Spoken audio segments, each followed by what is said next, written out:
All right, welcome back, everyone, to another Cybersecurity Reloaded workshop hosted by the Q Project. And today I'm going to be tying in some of the ideas I talked about in my last two workshops on authentication into how you can use that to do API calls. And I'll be demoing that with Spotify and Python today. So very briefly, what API stands for is the application program interface. All this really means is that there's an interface or like for the program, there's an interface that's abstracting away some of the components that you as the developer don't actually need to know, or as a user. An easy way to think about this is with a GUI. So GUI stands for graphical user interface, and the user interface has components that are abstracted away from the user. So if you look at this iPhone here, if I click the play button on this song by Radiohead, I don't need to know how that song gets played. As the user, I know that by clicking this play button, the song's going to start playing. Or if I move the volume slider up and down, my volume's going to get lower or higher, but I don't actually know how that's working in the background. And as a developer, APIs are working the same way. So every company, or almost every company that has data, allows you to access an API where they give you a set of outlines that describe how to request and send data to them. And they'll give you data without you needing to know all the ins and outs of it. So in a similar sense, you can use APIs to make a program that says play music, but you don't need to know how that program plays the music. You just need to know how to call to tell it to play music. And so when we're doing API calls to a certain software, or like today we're going to be using Spotify, you have to have an authentication method to prove that you're the correct person. In the past, I've talked about all three of these in different ways. Basic authentication is just username and password. So if your API was using this, which nowadays most things are not because it's not very secure, but it would be getting your client's username and password.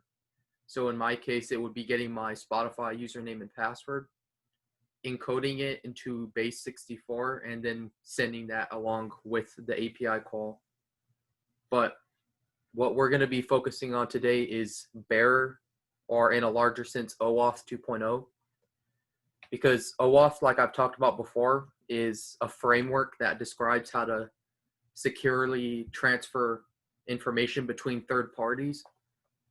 So if I wanted to log into, I think last time I used, like it was at Expedia or like some airplane booking website, I can log into that website with Google, but Google wouldn't want that they wouldn't want that airplane website to know your login credentials. And that's what OAuth provides. They give you a token instead of a username and password. And that token proves that you're the correct person, but you no longer have to give away your personal information because these tokens expire.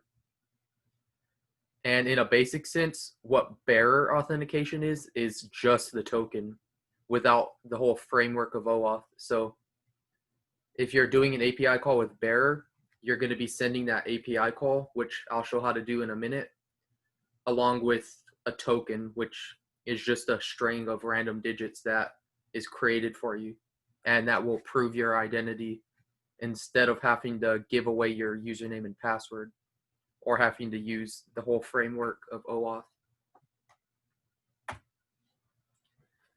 Now, along with authentication, I want to remind that there's the difference between authentication and authorization. Authentication is the process of proving who you are, proving your identity. And then once you've proven your identity, you can get authorization to access certain elements of the website or the server. In most cases, these are called scopes, and that's what Spotify calls them. So a scope is basically a predetermined thing that tells the server your access level. And this is usually given with the token. So when you request a token to give you authentication, you tell the token what you're authorized to do with that token. Because if, say with Spotify, if you're just searching songs, you don't need to have authorization to access user data and manipulate what songs that they have saved. And so that feature of scopes prevents people from being able to manipulate things that they don't need to manipulate. And so with that quick intro to API, I'm going to take all those ideas and show you how this works with an actual demo of Spotify's API.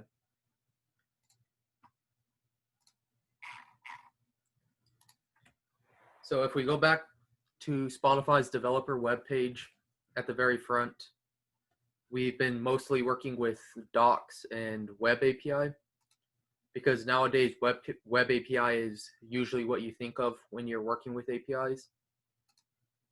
And so they have a reference page, and this reference page can be used for pretty much everything you would need to access from their platform.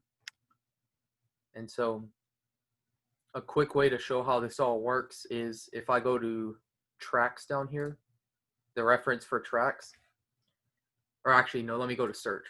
So I go to search, and this is the basis of how an API is going to work. The endpoint, or Spotify is going to tell me what my endpoint is, which is going to be a GET request. There's three main types that you would need, GET, POST, and PUT.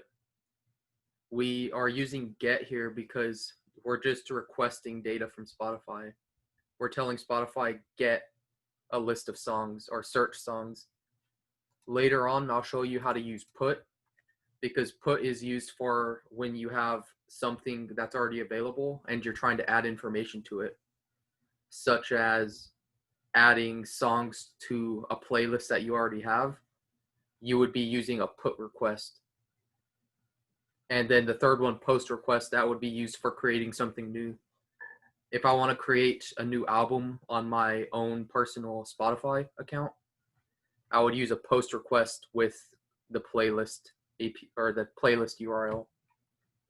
But in this case, to focus on just searching, there's some parameters that it wants involved. The first one that's required is authorization, like I talked about. And in this case, we're going to be using an access token. So this is going to be bearer authorization.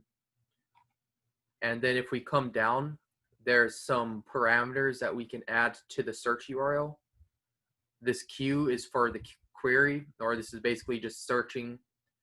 If you were searching a song in Spotify, this is the same thing that you would be pasting into the search bar. Just instead of a search bar, you're using a website URL. For us, we can also include the type. Since we are searching songs, it's going to need to know what type you're searching for, whether you're searching albums, artists, playlists, tracks. And then there's some other things that I will not get into right now. But what we can do is, let's see, if we come down here and click try it,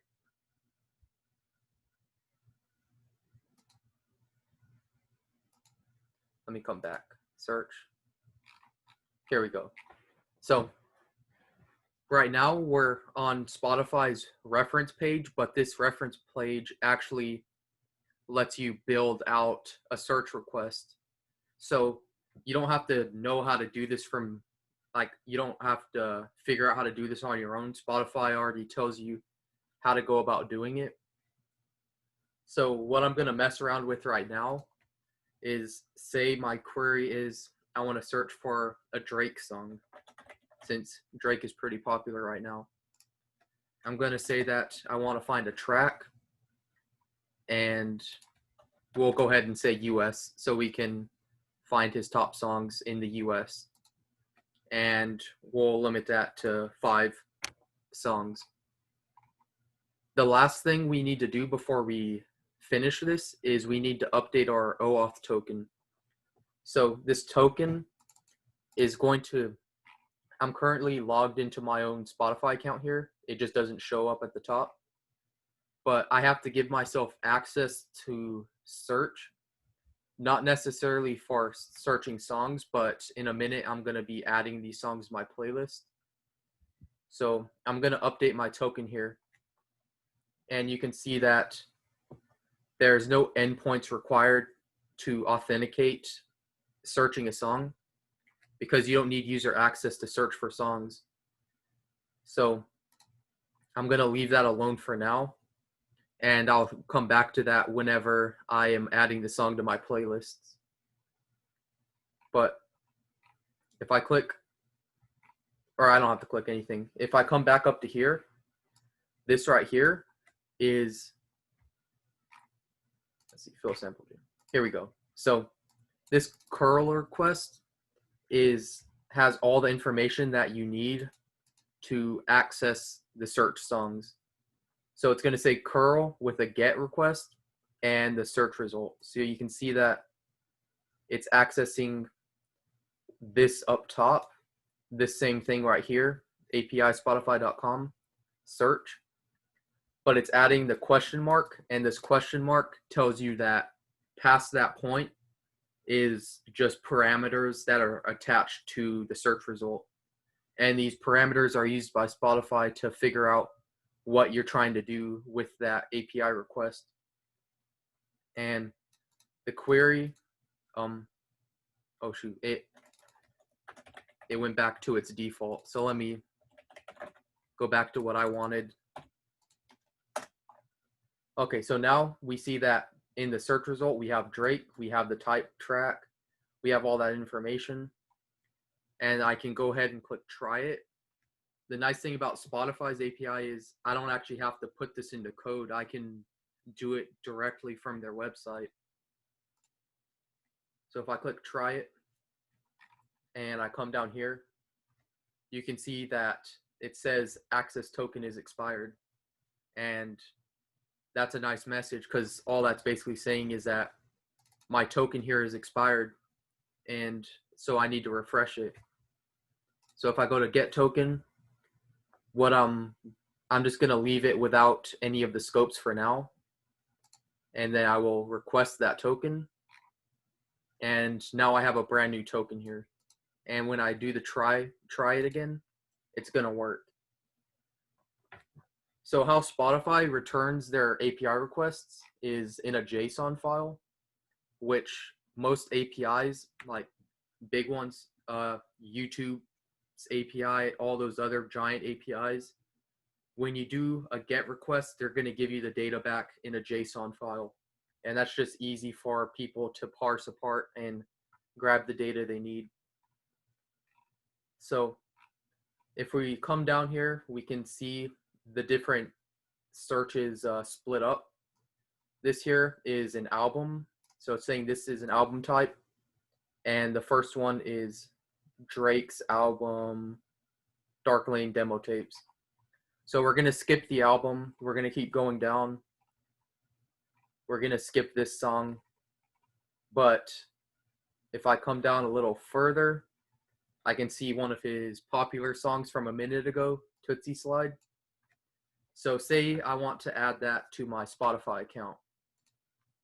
I have access to do that, and I'm going to quickly demo that as well. So the way that I would go about doing that is you find the name of the song, and there's going to be an ID for that song, and that ID is right here. And we can also see that right here, there's a little section of the output file that says external URLs. This URL is a legit URL to his page. So if I open this link in a new tab, it goes straight to that song, Tootsie Slide. Or no, this goes to his account. I need to come down here to this one.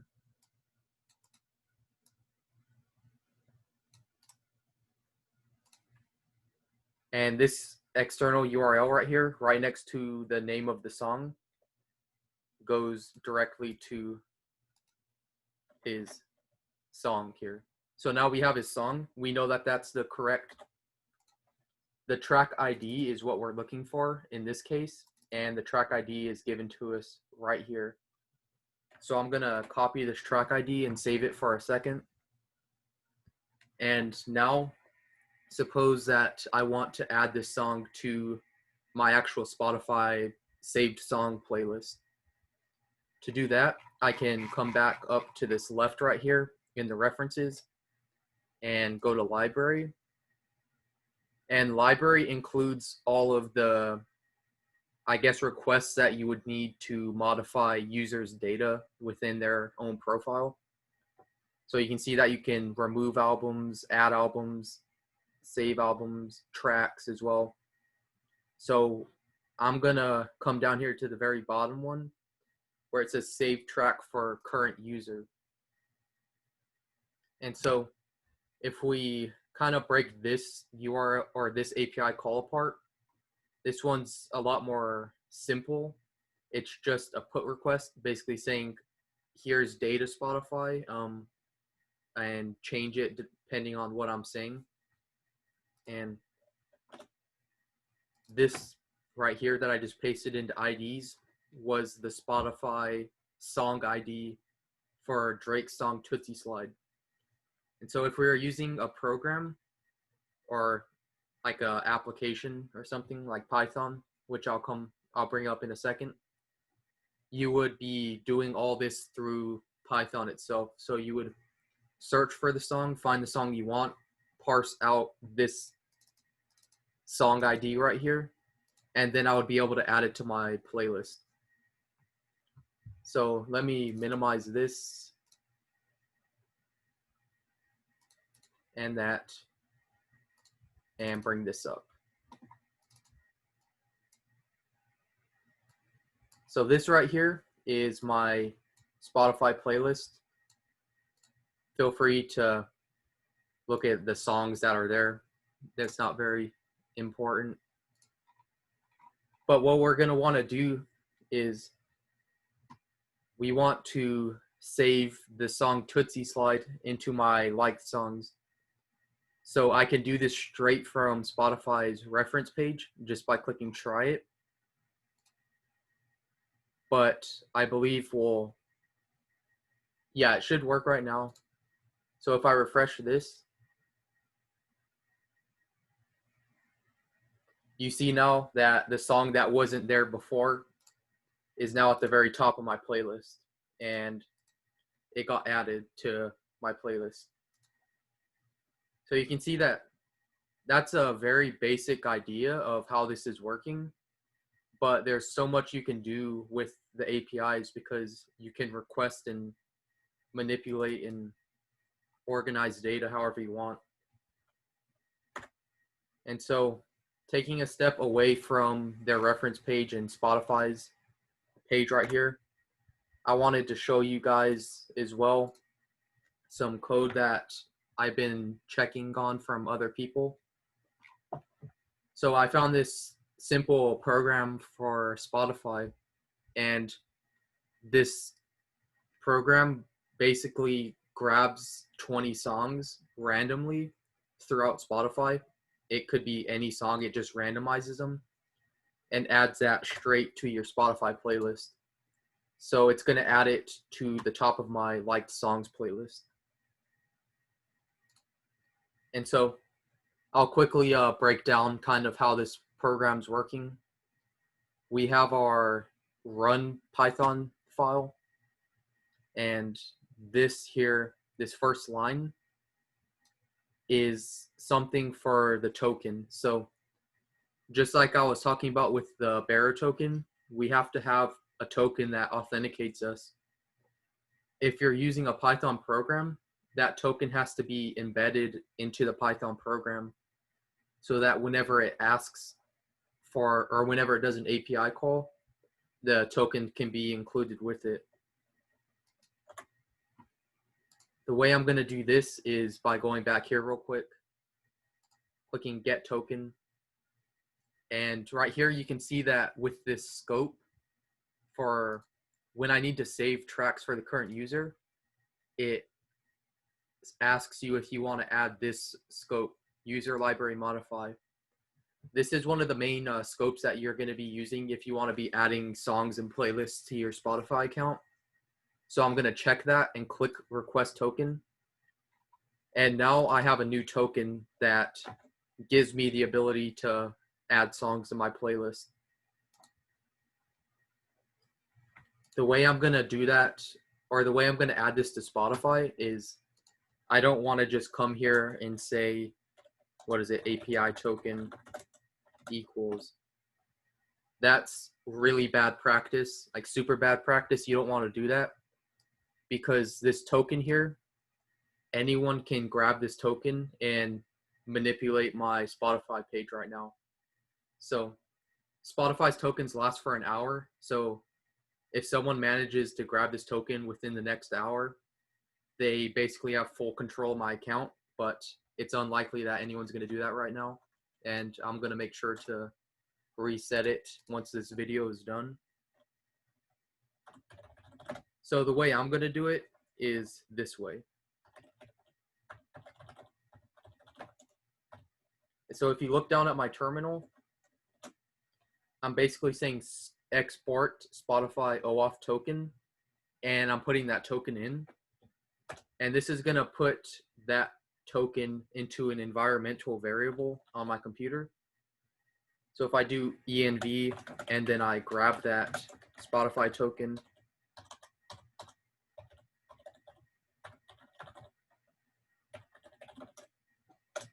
you can see that it's an environmental variable, and this is like directly on my computer, so no one else can access it. And right here, inside here, this is asking for, it's saying get that environmental variable. So now my token's secure. If I give this program to anyone, they're not going to have my token. And the next step is calling the function get random tracks from this one right here. This program is kind of the meat and bones of the, I guess, this little program that I've looked up. So it's creating a wildcard number. This wildcard is just being used to randomly get song IDs. And then it's going to create that in a query form. We don't need to know what all this means. We basically want to look at the URL. So you can see that this URL is the same one that we used on the website, the search URL. And it's adding a query in, which is that random wildcard number with an offset.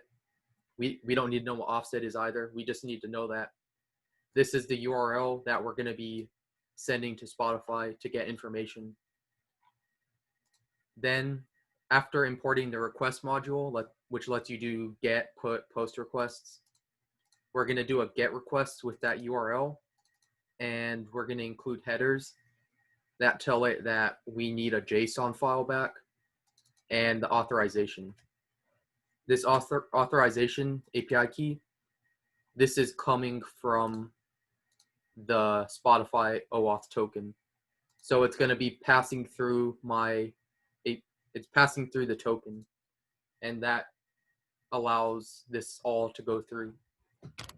Then coming down here a little farther, we're going to parse that file or the response as a JSON.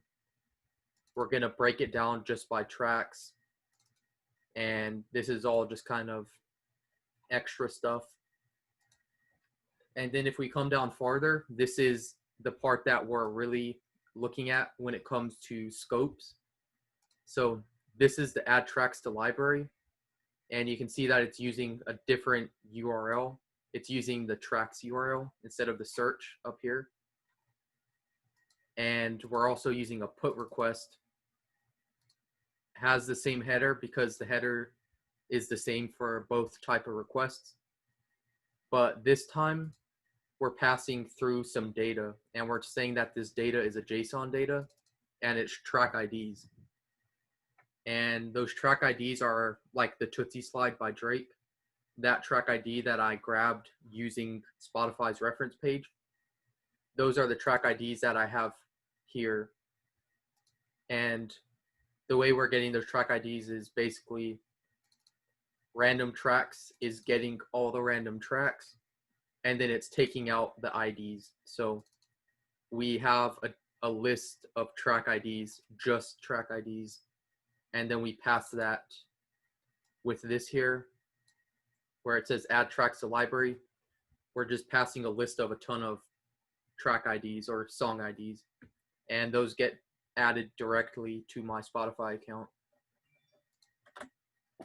So with that, one more thing that is nice to include is at the very end of the definition, if you're doing a response or a call to an API, you can return response okay. And so if you get a 200 response, which means that everything was successful and it went through, it's going to return a 1. And so then you can check for it. So right here, it's saying, if this is true, then we'll print out the songs that were added to my library.